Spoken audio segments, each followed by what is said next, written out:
اے اللہ تجھی سے شکایت کرتا ہوں، میں اپنی کمزوری اور بے کسی کی اور لوگوں میں ذلت اور رسوائی کی۔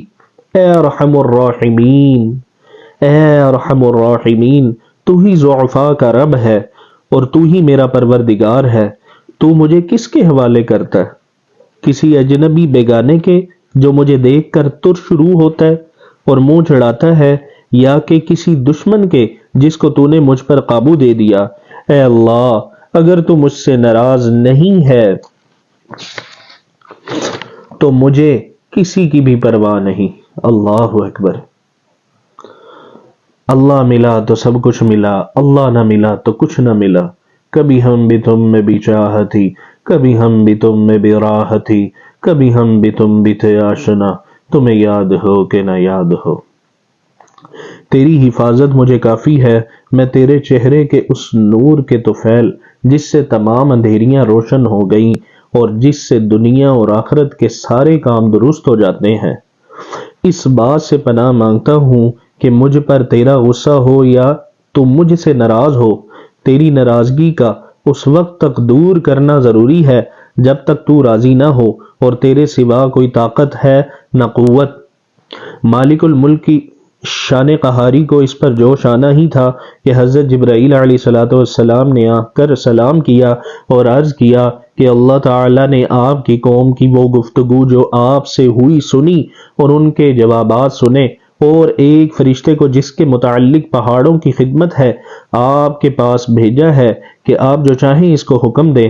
اس کے بعد اس فرشتے نے سلام کیا۔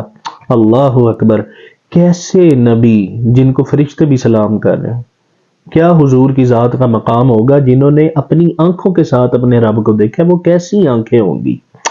لا تمدن عینیک، کیسے اللہ رب العزت قرآن کے اندر محبت کے ساتھ اپنے نبی کی آنکھوں کا ذکر فرما رہے ہیں، اور کہیں محبت کے ساتھ، لاڈ کے ساتھ یا ایھا المزمل، اے چادر اوڑھنے والے، اور کہیں محبت کے ساتھ یا ایھا المدثر، اے کمبل اوڑھنے والے، اور کہیں آپ کے شہر سے، آپ کے شہر کا محبت کے ساتھ ذکر کرتے ہیں قرآن میں وَهَذَا الْبَلَدِ الْأَمِينَ، اور کہیں آپ کے معراج کے سفر کا اللہ رب العزت قرآن کے اندر گواہی بھی دیتے ہیں اور بتاتے بھی ہیں۔ سبحان الذی اسری بعبدہ لیلا من المسجد الحرام الى المسجد الاقصى الذی بارکنا حولہ لنریہ من آیاتنا انہ هو السمیع البصیر۔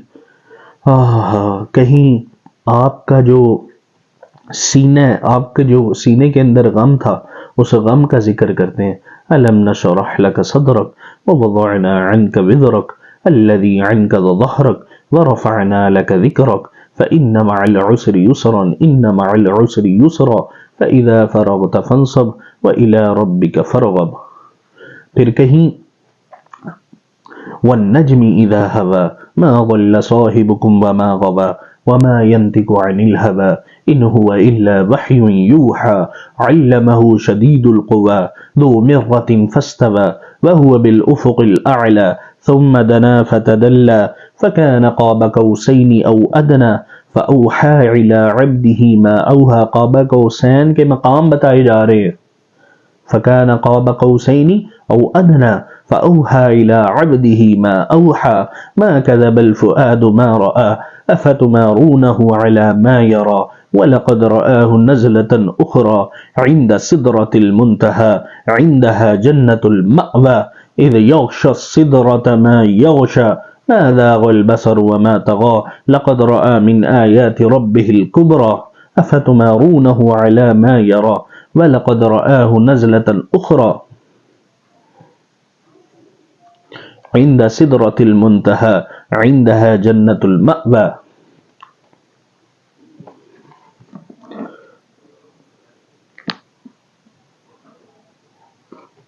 آگے میرے دوستوں، بزرگ بھائیوں، اللہ رب العزت قرآن میں کیا فرما رہے ہیں؟ ہے اتنی بڑی ہستی کہ جن کو فرشتے بھی سلام کہہ کر پیش ہو رہے ہیں، جن کے سامنے آج ہم نے ان کی اتباع کرنا چھوڑ دیا، آج ہم نے ان کی ماننا چھوڑ دیا۔ سنیں، عرض کیا کہ جو ارشاد ہو میں ان کی تعمیل کروں گا، اس ارشاد کی تعمیل کروں گا۔ فرشتہ کہہ رہا ہے آپ صلی اللہ علیہ وسلم سے، اگر ارشاد ہو تو دونوں جانب کے پہاڑوں کو ملا دوں جس سے یہ سب درمیان میں کچل جائیں، یا اور جو سزا آپ تجویز فرمائیں۔ حضور اقدس صلی اللہ علیہ وسلم کی رحیم و کریمی ذات نے جواب دیا، آئے ہائے ہائے، سنیں کہ میں اللہ سے اس کی امید رکھتا ہوں کہ اگر یہ مسلمان نہیں ہوئے، ایسے نبی تھے، ایسے نہیں کہتے میرے دوستوں بزرگ بھائیوں، سنیں اگر یہ مسلمان نہیں ہوئے تو ان کی اولاد میں سے ایسے لوگ پیدا ہوں جو اللہ کی عبادت کریں اور اس کی پرستش کریں۔ فائدے میں لکھتے ہیں، یہ ہیں اخلاق اس کریم ذات کے جس کے ہم لوگ نام لیوا ہیں کہ ہم ذرا سی تکلیف سے، کسی کی معمولی سی گالی دے دینے سے ایسے بھڑک جاتے ہیں کہ پھر عمر بھر اس کا بدلہ نہیں اترتا، ظلم پر ظلم اس پر کرتے رہتے ہیں اور دعویٰ کرتے ہیں اپنے محمدی ہونے کا، نبی کے پیرو بننے کا۔ نبی کریم صلی اللہ علیہ وسلم اتنی سخت تکلیف اور مشقت اٹھانے کے باوجود نہ بدعا فرماتے ہیں، نہ کوئی بدلہ لیتے ہیں۔ تو میرے دوستوں بزرگوں بھائیوں، آپ دیکھیں کہ حضور صلی اللہ علیہ وسلم کے اخلاق جو تھے وہ کیسے اخلاق تھے۔ طائف والوں نے اتنا ظلم کیا،